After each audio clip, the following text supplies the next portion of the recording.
Assalamualaikum warahmatullahi wabarakatuh. Kenalkan saya Budi Sugianto, mahasiswa Universitas Darman Ali, RPL S1 Manajemen, mata kuliah Ekonomi Moneter. Baik, hari ini saya akan presentasikan untuk terkait peran uang dan bank dalam perekonomian modern. Lagi bimbingan lagi. Selanjutnya, mulai lagi. Jadi ya mau fokusin, makanya kemarin sempat pulang. Baik, saya akan lanjutkan yaitu pengertian dan fungsi uang.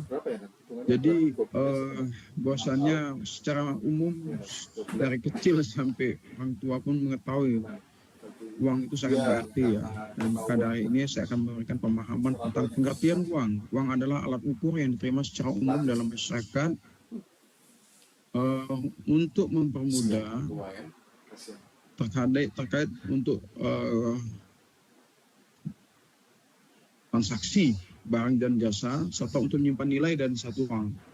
Jadi fungsi uang yang pertama adalah sebagai alat ukur yang disebut sebagai medium of exchange, memudahkan pertukaran barang dan jasa tanpa perlu barter. Kalau zaman dulu kan sifatnya barter antara barang dengan barang ya.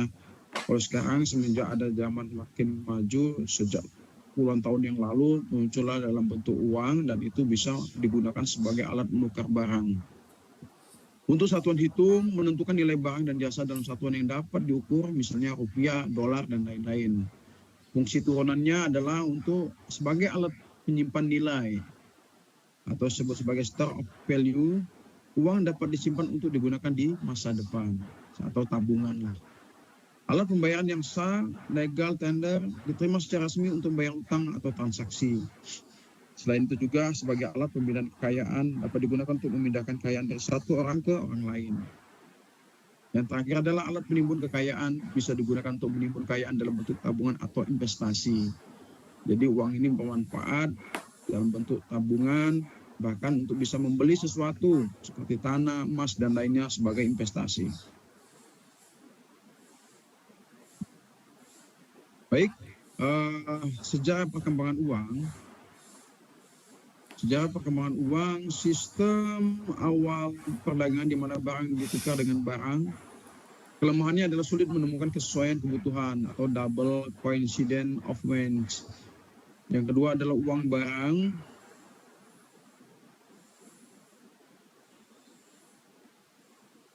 Jadi uang barang ini yang kedua adalah uang barang yang dianggap bernilai dijadikan alat tukar seperti garam, kain, logam mulia masih memiliki kekurangan dalam hal kepraktisan ya. Yang ketiga adalah uang logam, terbuat dari logam, emas, perak, memiliki nilai intrinsikik dan lebih tahan lama. Jadi ini seperti uang kalau dalam bentuk rupiah itu ada nilai saat ini ya nilai 100 sampai dengan nilai uang logam itu 1.000 rupiah ya. Bahkan sekarang ada juga disebut sebagai logam emas, biasanya dikeluarkan oleh salah satu perusahaan bahkan tempat simpan pinjam terkait adanya logam emas yang berharga seperti itu. Begitu juga ada logam perak yang nilainya ya cukup fantastik ya dengan bentuk yang tidak besar tapi dengan nilai yang tinggi. Baik, yang keempat adalah uang kertas. Nah, ini yang dikeluarkan oleh otoritas resmi, biasanya Bank Sentral atau Bank Indonesia, dan digunakan secara luas karena ringan dan mudah dibawa, ya bisa ditaruh di dompet, di tas dan sebagainya. Selanjutnya adalah uang giral. Uang giral merupakan uang dalam bentuk simpanan di bank yang dapat digunakan melalui cek, kartu debit atau transfer bank. Yang keenam adalah uang digital modern. Ini yang agak mungkin dalam secara masyarakat awam belum banyak memahami tentang uang digital modern ya. Uang digital ini produk yang dikeluarkan oleh Bank Indonesia juga ya, seperti itu ya. Ada yang digunakan untuk transaksi digital dan untuk transaksi yang dalam bentuk seperti transfer, begitu juga untuk pada intinya untuk digital dah. Uang dalam bentuk elektronik seperti e-wallet, mobile banking, cryptocurrency, dan bitcoin ya. Kalau mobile banking jelas semuanya sudah tahu. Ini sekarang sudah bisa digunakan melalui handphone masing-masing. Baik, jenis-jenis uang berdasarkan wujudnya, uang kartal adalah uang fisik berupa kertas dan logam yang digunakan sehari-hari. Yang kedua adalah uang giral, adalah uang yang disimpan di rekening bank dapat digunakan melalui alat pembayaran non-tunai. Berdasarkan lembaga yang mengeluarkan, yang utama adalah uang bank sentral dikeluarkan oleh Bank Indonesia, uang bank umum dalam bentuk giro atau simpan lain yang dikelola oleh bank umum. Berdasarkan nilainya, uang penuh full-bodied money, nilai intrinsik atau disebut nilai nominal, contohnya adalah uang emas. Uang tanda atau token money, nilai intrinsik atau disebut nilai nominal, contohnya adalah uang kertas saat ini. Oke, peran bank dalam perekonomian modern. Yang pertama, peran perantara keuangan atau financial intermediary. Bank menghimpun dana dari masyarakat tabungan deposit dan menyalurkan kembali dalam bentuk kredit.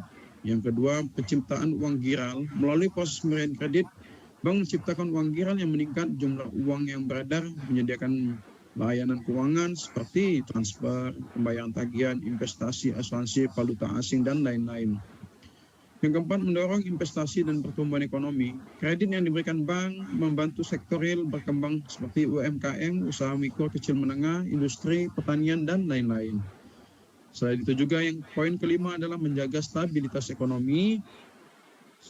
Bank, terutama bank sentral, mengatur suku bunga, inflasi, dan jumlah uang beredar untuk menjaga stabilitas ekonomi nasional. Yang keenam adalah mendukung sistem pembayaran. Dengan adanya bank menyediakan infrastruktur pembayaran seperti ATM, mobile banking, kartu kredit, dan QRIS. Baik, demikian dan terima kasih atas poin yang pertama. Selanjutnya saya akan melanjutkan dengan poin yang kedua ya.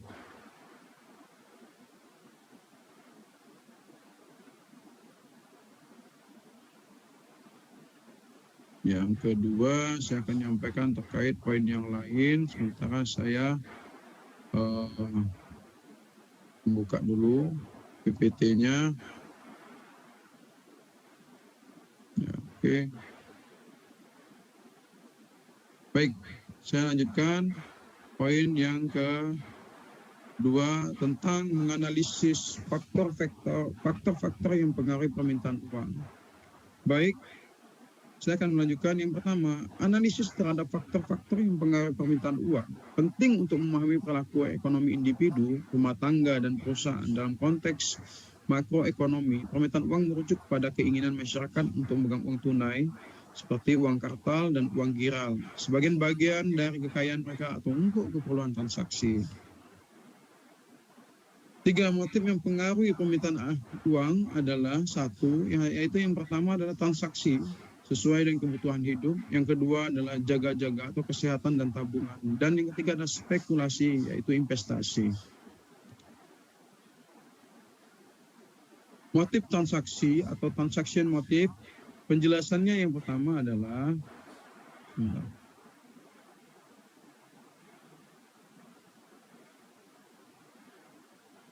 motif ini berkaitan dengan kebutuhan individu atau rumah tangga untuk melakukan transaksi sehari-hari. Orang membutuhkan uang untuk membeli barang dan jasa seperti makanan, transportasi, listrik, dan kebutuhan pokok lainnya. Jadi motif ini seperti ya tujuan. Dan contohnya adalah yang pertama adalah gaji yang diterima seorang akan disimpan dalam bentuk uang untuk membayar tagihan bulanan dan kebutuhan rumah tangga. Dan itu pasti dilakukan ya, selain nabung ya. Yang selanjutnya adalah pedagang butuh uang tunai untuk membeli stok barang. Karena di pasar-pasar secara umum tuh belum tentu juga orang menerima uang secara transfer atau mobile banking. Kebanyakan ya, apalagi kalau pasar-pasar yang dalam bentuk bahan pokok untuk MKM, biasanya lebih cenderung menerima uang cash seperti itu. Selanjutnya adalah pedagang butuh uang tunai untuk membeli stok barang yang tadi. Yang ini selanjutnya adalah faktor yang mempengaruhi. Faktor yang mempengaruhi yang pertama adalah tingkat pendapatan, frekuensi transaksi, serta stabilitas harga.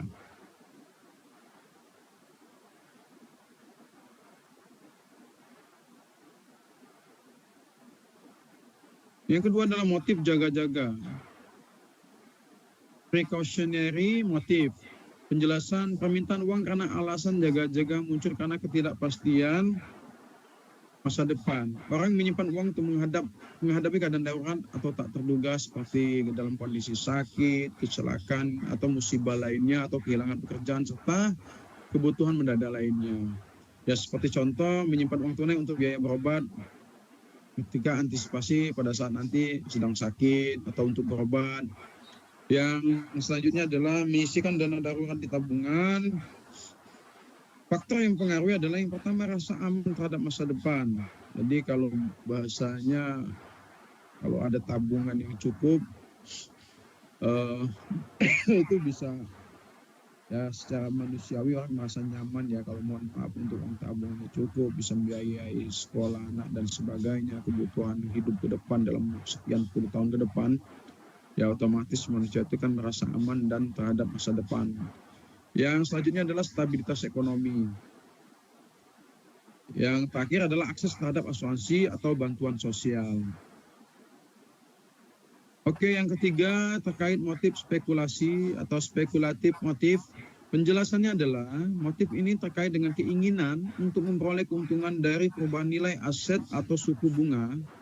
Orang akan menyimpan uang jika mereka mengira harga obligasi akan turun, suku bunga naik, atau akan membeli aset jika mengira nilainya akan naik. Contoh, seorang investor tidak membeli obligasi hari ini karena perkiraan suku bunga akan naik, sehingga memilih menyimpan uang terlebih dahulu. Faktor selanjutnya adalah menunggu waktu yang tepat untuk berinvestasi di saham atau properti. Faktor yang mempengaruhi, yang pertama adalah harapan terhadap pergerakan suku bunga. Yang kedua adalah kondisi pasar keuangan. Yang ketiga adalah tingkat inflasi. Baik, selanjutnya saya akan bahas tentang ekspektasi terhadap inflasi atau harga masa depan. Yaitu adalah jika orang-orang memperkirakan inflasi akan meningkat, mereka mungkin akan mempercepat pembelanjaan mereka sebelum nilai uang menurun, sehingga permintaan uang jangka pendek meningkat.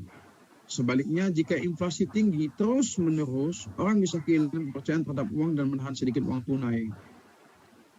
Permintaan uang menurun, ya hubungan campuran tergantung ekspektasi jangka pendek versus jangka panjang. Kemajuan teknologi dan sistem pembayaran.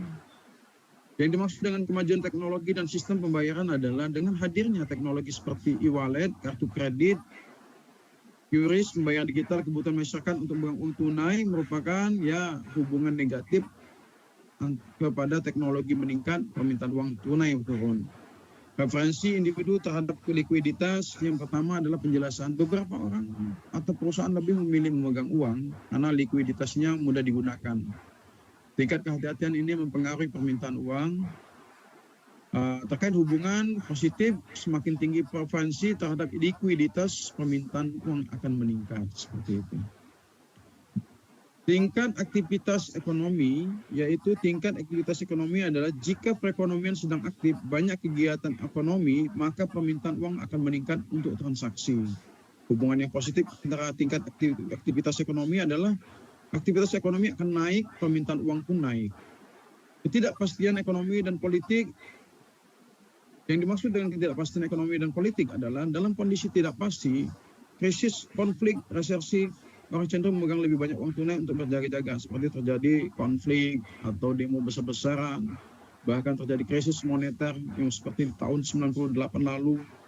Nah itu jadi sehingga hubungan ketidakpastian ekonomi dan politik itu sangat positif, ketidakpastian meningkat, permintaan uang meningkat dalam jangka pendek. Baik, ini ada tabel sederhana, pendapatan positif, hubungan dengan permintaan uang ya. Faktornya dengan hubungan dengan permintaan uang, kalau pendapatan positif, suku bunga negatif, tingkat harga inflasi dalam tabelnya positif, ekspektasi inflasi campuran, teknologi pembayaran negatif, referensi terhadap likuiditas positif, aktivitas ekonomi positif, ketidakpastian ekonomi atau politik positif sementara. Baik, demikian, tetap semangat dan terima kasih. Saya lanjutkan dengan presentasi lainnya, yaitu menganalisis sebentar.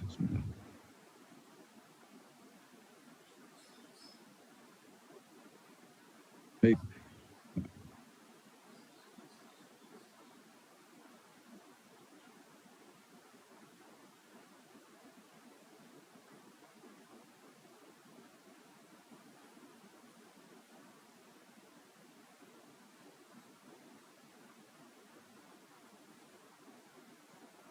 Baik, selanjutnya adalah menganalisis faktor-faktor yang mempengaruhi penawaran uang.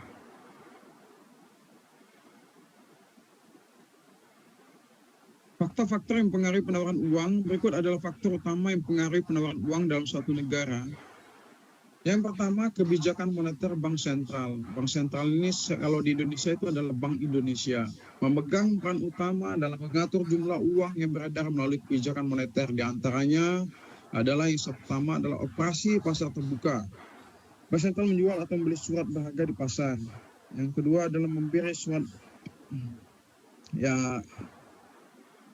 yang pertama adalah operasi pasar terbuka atau OPT, yaitu bank sentral menjual atau membeli surat berharga di pasar. Di antaranya satu, membeli surat berharga, menambah uang beredar. Yang kedua, menjual surat berharga, mengurangi uang beredar. Yang kedua adalah penetapan suku bunga acuan, BI rate, dan sebagainya. Di antaranya adalah suku bunga rendah, pasti pinjaman bertambah, dan uang beredar akan menaik. Yang kedua adalah suku bunga tinggi, pinjaman berkurang, uang beredar turun. Dan ini hubungannya sangat erat sekali. Yang ketiga adalah poin yang ketiga, cadangan wajib minimum atau reserve requirement. Yang pertama adalah meningkatkan cadangan wajib, yaitu bank punya uang lebih sedikit untuk dipinjamkan, namun penawaran uang turun. Yang keduanya adalah menurunkan cadangan wajib, namun penawaran uang naik. Perilaku perbankan, perlu diketahui bahwa perilaku perbankan, bank komersial memegang peranan dalam penciptaan uang melalui sistem fractional reserve banking. Faktor-faktor yang mempengaruhi yang pertama adalah keinginan bank untuk memberikan pinjaman. Jadi, jika bank lebih aktif memberi kredit atau uang beredar naik. Yang kedua, jika bank memperketat pinjaman karena resiko likuiditas dan sebagainya, otomatis uang beredar akan turun. Yang poin kedua, likuiditas perbankan. Likuiditas perbankan, bank dengan cadangan besar cenderung memberi lebih banyak pinjaman.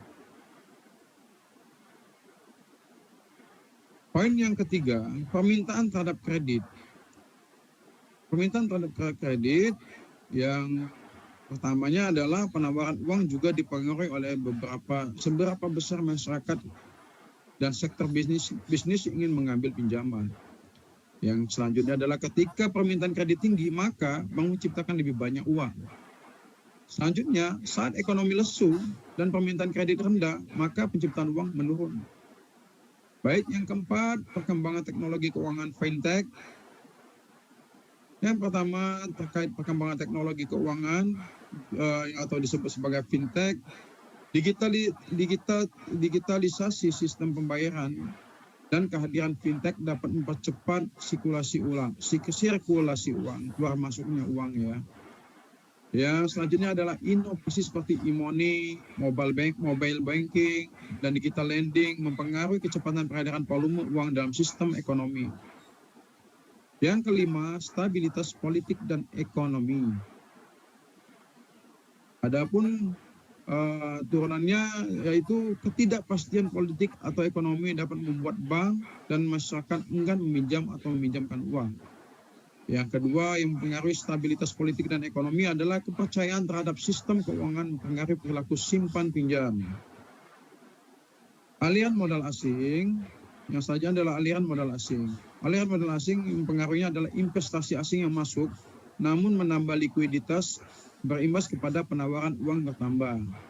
Selanjutnya adalah modal keluar atau capital outflow, yaitu mengurangi penawaran uang dalam negeri. Poin kelima, tingkat inflasi dan ekspektasi inflasi. Yang pertama adalah bank sentral cenderung membatasi penawaran uang jika inflasi tinggi.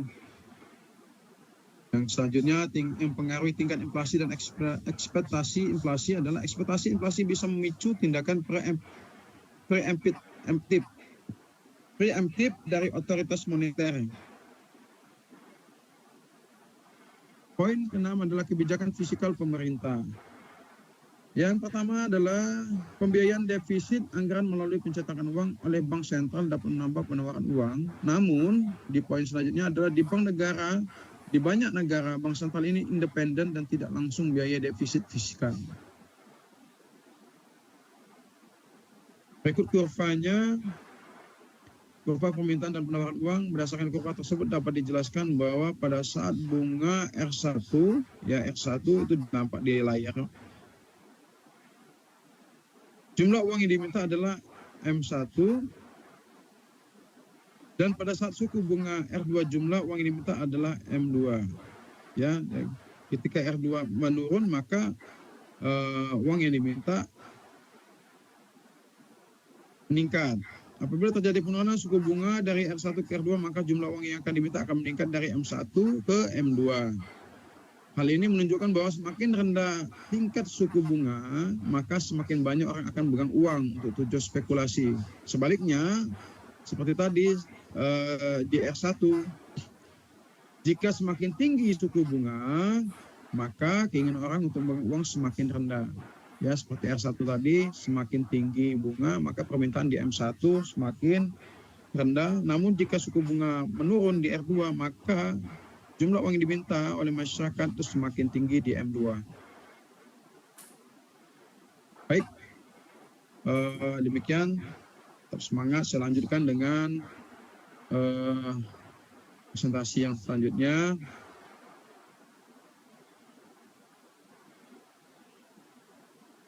Baik, saya akan lanjutkan dengan fungsi bank dan lembaga keuangan lainnya. Baik, bank dan lembaga keuangan lainnya memiliki peran penting dalam perekonomian. Berikut adalah fungsi utama bank dan lembaga keuangan lainnya. Yang pertama adalah fungsi bank. Secara umum, bank dibedakan menjadi bank umum dan bank kreditan rakyat, BPR. Tetapi fungsi dasarnya hampir sama. Yang pertama, menerima simpanan dana dari masyarakat seperti tabungan, giro, deposit. Ini yang dikenal oleh masyarakat umum. Yang kedua adalah menyalurkan kredit atau pinjaman, memberikan pinjaman kepada individu, usaha kecil, dan korporasi. Jadi seperti personal atau masyarakat secara kecil atau sebagai orang yang mempunyai usaha atau UMKM dan atau yang dalam skup besar, perusahaan besar seperti korporasi dan lainnya.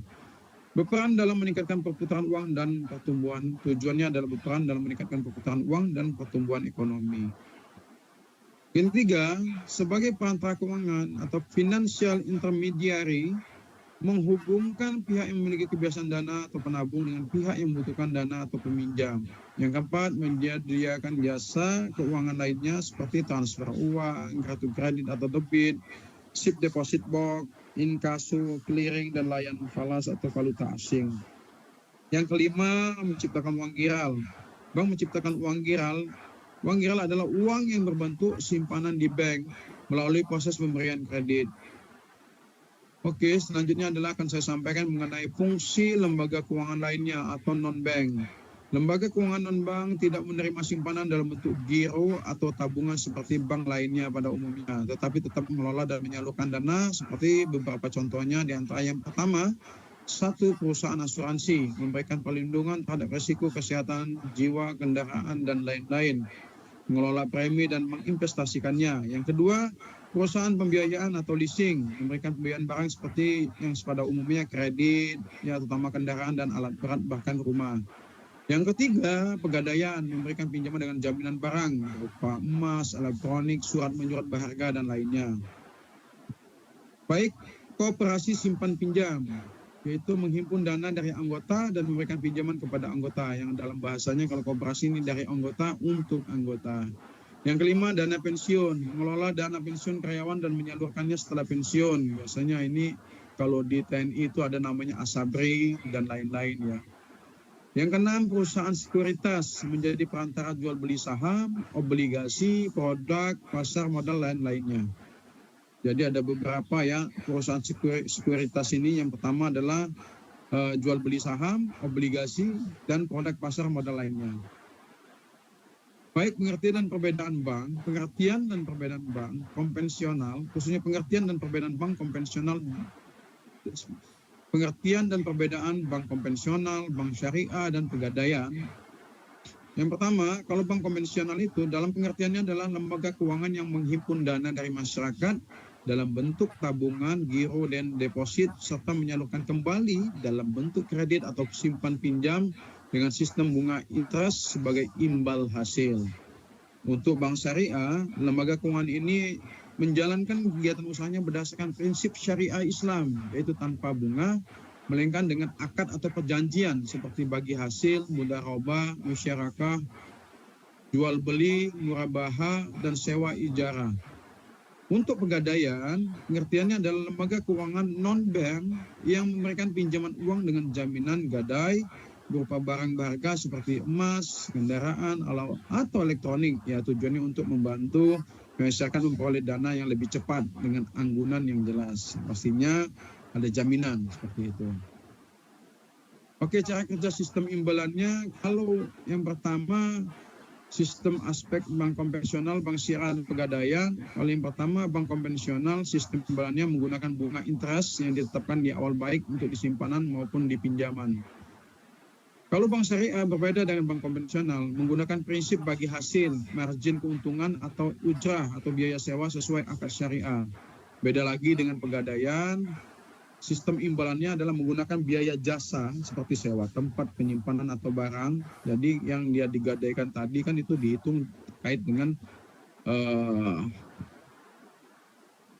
penyimpanan ya, sewa tempat lah, seperti menitipkan emas itu termasuk dalam ikatan dalam hal akan dicaskan atau ada biayanya terkait dia menggadaikan emasnya, surat tanahnya dan sebagainya. Bukan bunga tapi bukan atas pinjaman ya, bukan bunga atas pinjaman ya. Oke, hubungan dengan nasabah, kalau bank konvensional hubungan kreditur dan debitur, pemberi pinjaman dan penerima pinjaman. Kalau bank syariah ya hubungan kemitraan bagi hasil atau jual beli, akad murabaha. Kalau pegadaian hubungan peminjam dan pemberi gadai, rahin murtahin.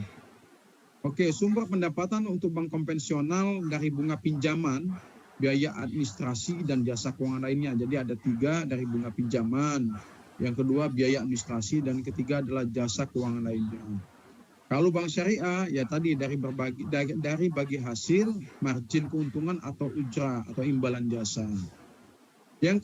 Untuk terkait dengan perbedaan antara bank konvensional, bank syariah dengan pegadaian, kalau pegadaian yang sumber pendapatannya tadi dari biaya administrasi dan jasa simpanan barang atau barang yang digadaikan atau sewa tempat, seperti itu. Baik, jenis produk, kalau bank konvensional ya pada umumnya kalau bank konvensional itu seperti Bank BNI, BRI, Mandiri, BCA dan lainnya.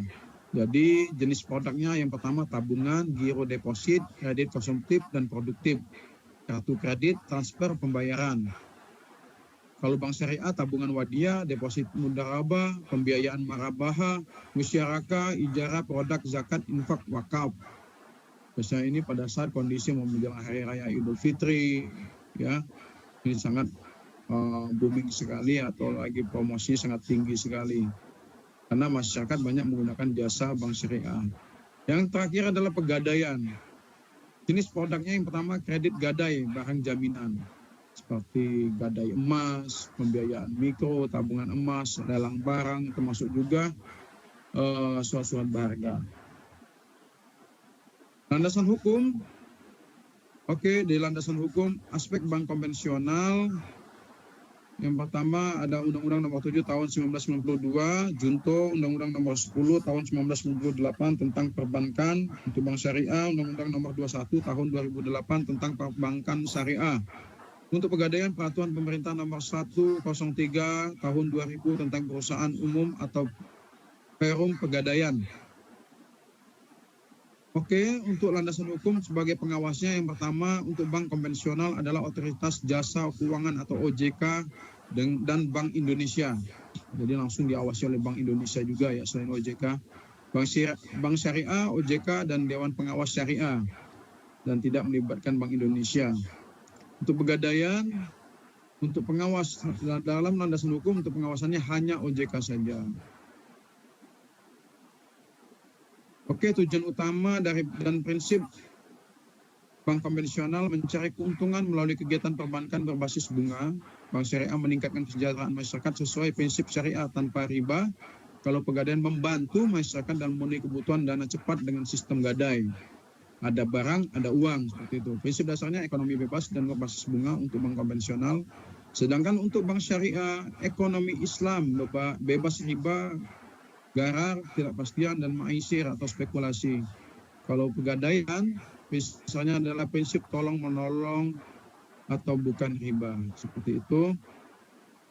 Perbedaan utama, selanjutnya pengertian perbedaan antara bank konvensional, BPJS, asuransi dana pensiun dan sekuritas.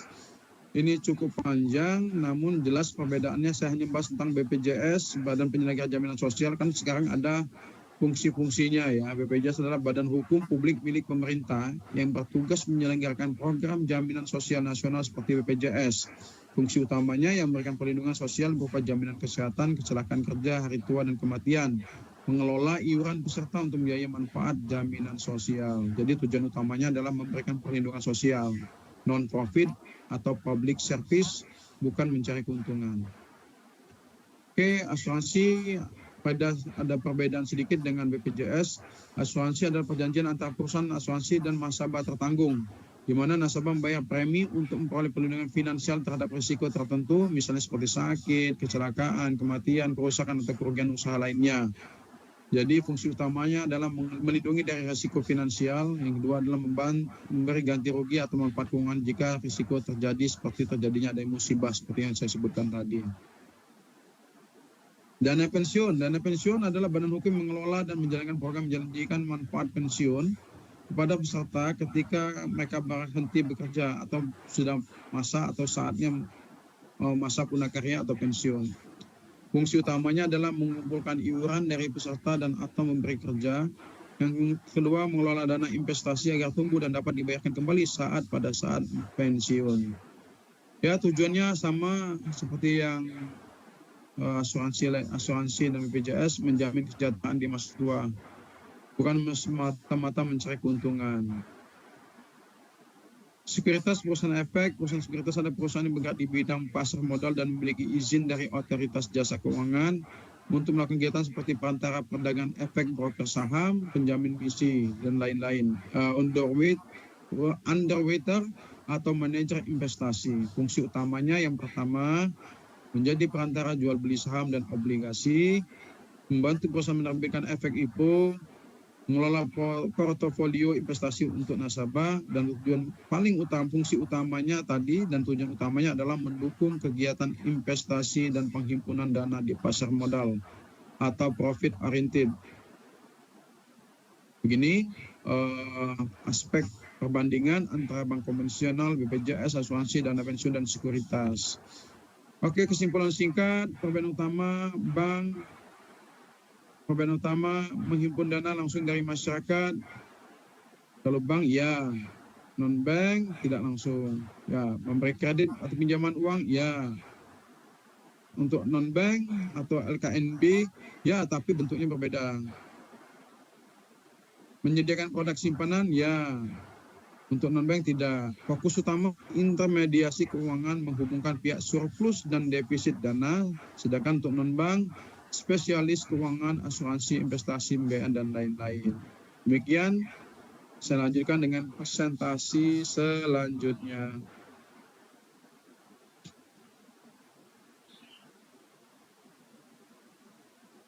Baik. Proses penciptaan uang giral dan konsep money multiplier dari sistem perbankan.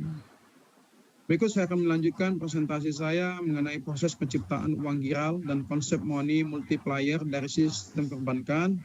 Yang pertama, proses penciptaan uang giral dan konsep money multiplier pengganda uang dalam sistem perbankan dengan penjelasan sederhana dan sistematis, yaitu apa itu uang giral.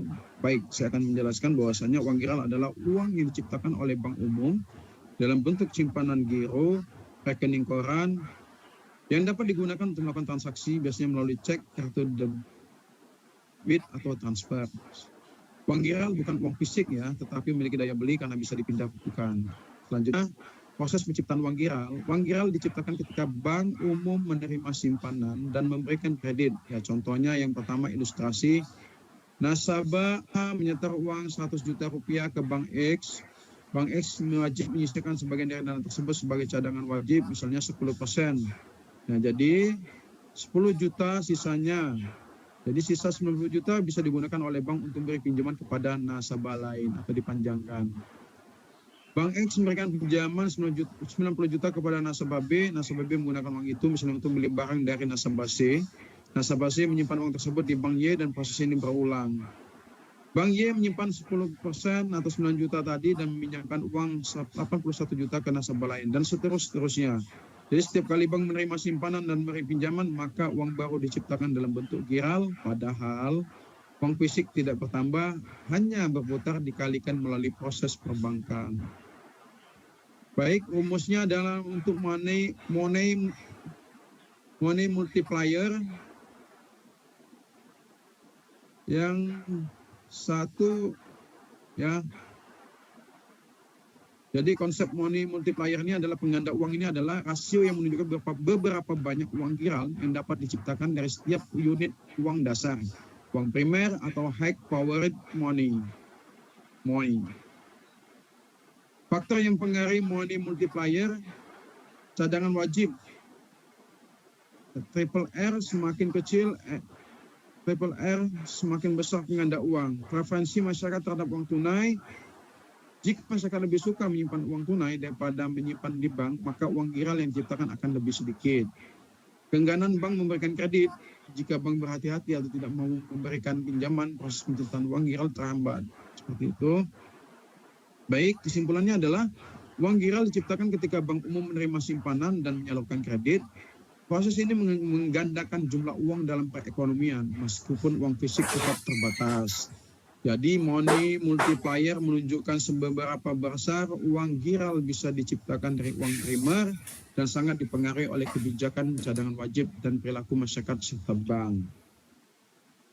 Thank you. Selanjutnya presentasi terakhir.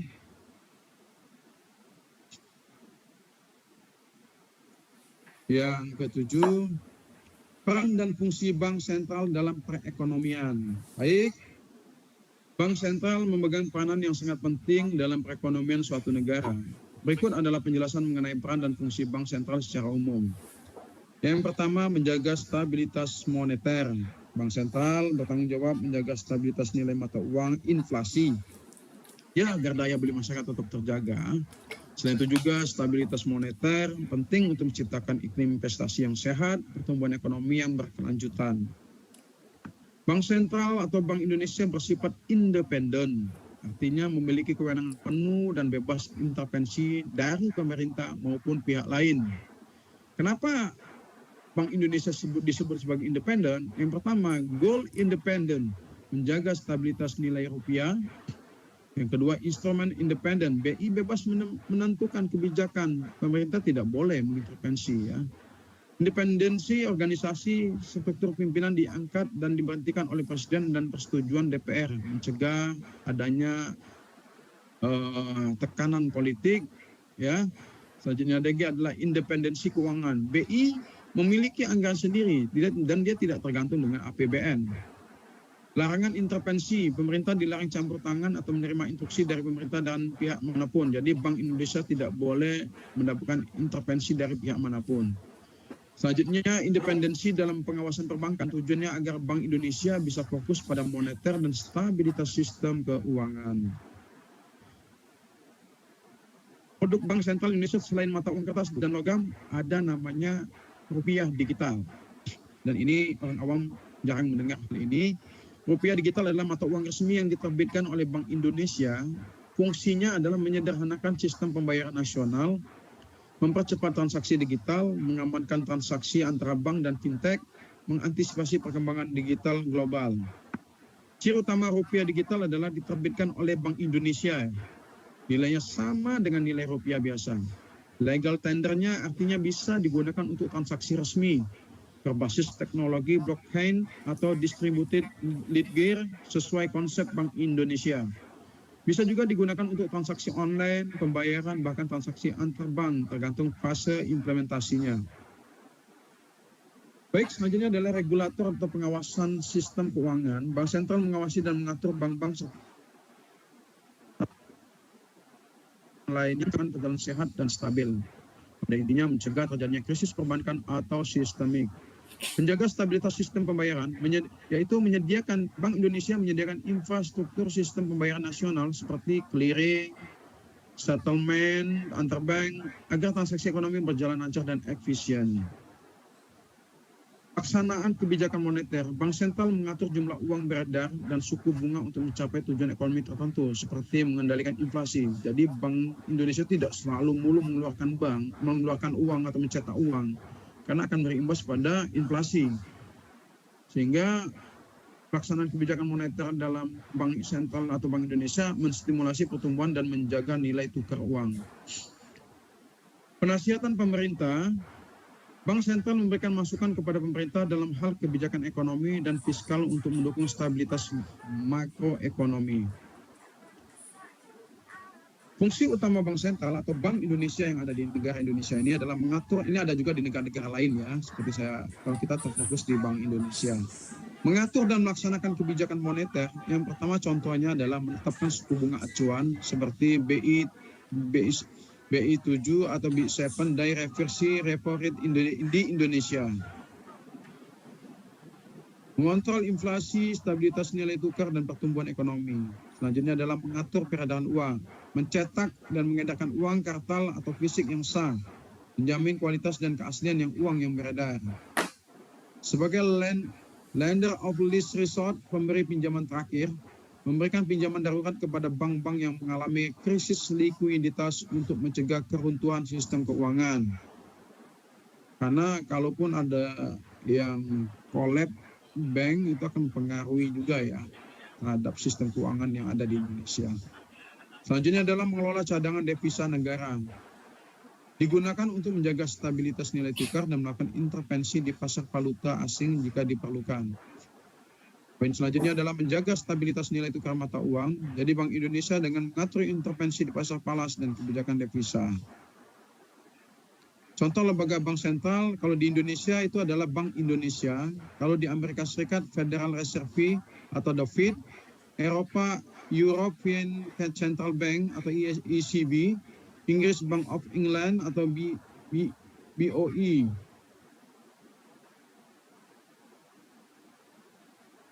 Terima kasih, tetap semangat dan salam sehat. Demikian presentasi ada 6 sampai dengan 7 PowerPoint yang saya sampaikan untuk kegunaan ujian tengah semester di mata kuliah ekonomi moneter. Atas kekurangan dan sesuatu hal yang mungkin tidak sesuai mohon dimaafkan.